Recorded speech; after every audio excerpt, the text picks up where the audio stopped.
परमपिता बाबा की जय। हमारे सभी ब्रदर्स सिस्टर्स, भाई बहन, दादा एवं दीदी को नमस्कार।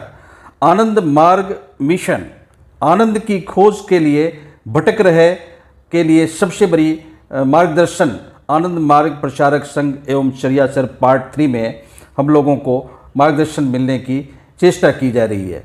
आनंद मार्ग मिशन आनंद मार्ग प्रचारक संघ एवं चर्याचर के पार्ट 1 और 2 के निम्नलिखित बातों से साबित होता है कि पहला, आनंद मार्ग मिशन एक विचारधारा है जिसमें सामाजिक दर्शन, आध्यात्मिक दर्शन और आर्थिक दर्शन है, जिसके रचयिता श्री श्री आनंद मूर्ति जी हैं। दूसरा, सेकेंड, आनंद मार्ग मिशन की विचारधारा को विश्व के अंतिम व्यक्ति तक पहुंचाने के लिए श्री श्री आनंद मूर्ति जी ने सन 1955 में एक संस्था की स्थापना की जिसका नाम आनंद मार्ग प्रचारक संघ है। तीसरा, थर्ड, नंबर 3, आनंद मार्ग मिशन की विचारधारा आनंद मार्गियों के साथ साथ संपूर्ण मानव समाज के लिए है। चौथा, फोर्थ, आनंद मार्ग प्रचारक संघ संस्था का संचालन सही तरीके से हो सके इसके लिए एक विधान बनाया जिसको चर्याचर कहते हैं। फिफ्थ, नंबर 5, आनंद मार्ग मिशन की विचारधारा आनंद मार्गियों के साथ साथ संपूर्ण मानव समाज के लिए है और विश्व के अंतिम व्यक्ति तक आनंद मार्ग मिशन की विचारधारा को पहुंचाने का उत्तरदायित्व आनंद मार्ग प्रचारक संघ को दिया और आनंद मार्ग प्रचारक संघ संस्था का सही प्रकार से संचालन हो सके उसके लिए चर्याचर नामक विधान, संविधान, जो भी नाम दे सकते, चर्याचर बनाया गया। आनंद मार्ग मिशन की विचारधारा संपूर्ण मानव समाज के लिए ही है। श्री श्री आनंद मूर्ति जी ने अपने विचारधारा को विश्व में स्थापित करने का उत्तरदायित्व भले ही आनंद मार्ग प्रचारक संघ को दी है, लेकिन उनका उद्देश्य विचारधारा को मानव समाज के अंतिम व्यक्ति तक पहुंचाना है। इसलिए विचारधारा को पहुंचाने के माध्यम के विधान, संविधान, चर्याचर का भी संबंध संपूर्ण विश्व के मानव समाज के साथ है। अतः यह कह सकते हैं कि चर्याचर पर अधिकार मार्गियों के साथ साथ पूरे मानव समाज का भी है।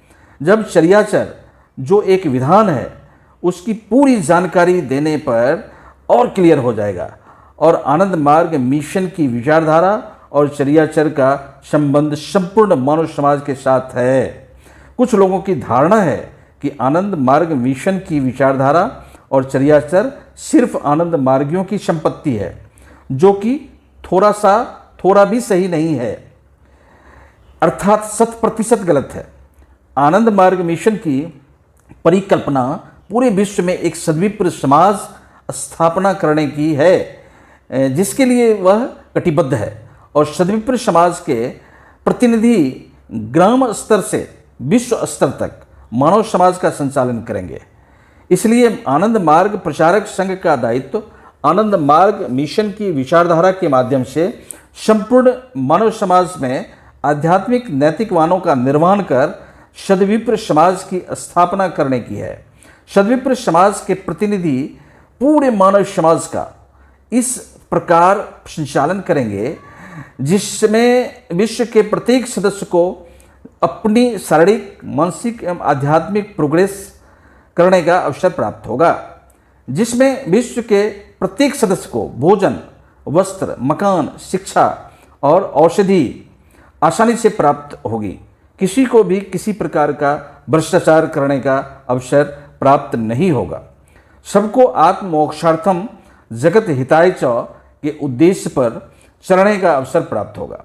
साथ ही अपनी शारीरिक, मानसिक एवं आध्यात्मिक प्रोग्रेस करने का अवसर भी प्राप्त कर सकेंगे। लेकिन उपरोक्त कार्य किस प्रकार होगा, उसको करने का विधान क्या होगा, उसका संपूर्ण विवरण चर्याचर में देखने को मिलेगा।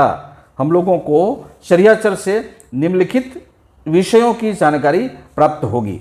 पहला, नंबर 1, सर्वप्रथम वे ऑफ लाइफ, अर्थात मनुष्य के जन्म से लेकर उसके मृत्यु तक किस तरह से के तरीके से रहना चाहिए। इसी वे ऑफ लाइफ के जरिए हर मनुष्य अपने आप को सद्विप्र के रूप में देख सकता है। नंबर 2, चरियाचर में आनंद मार्ग प्रचारक संघ में ग्राम स्तर से विश्व स्तर तक के स्ट्रक्चर की बात की गई है, जिसका संचालन सद्विप्रों द्वारा बताया गया है।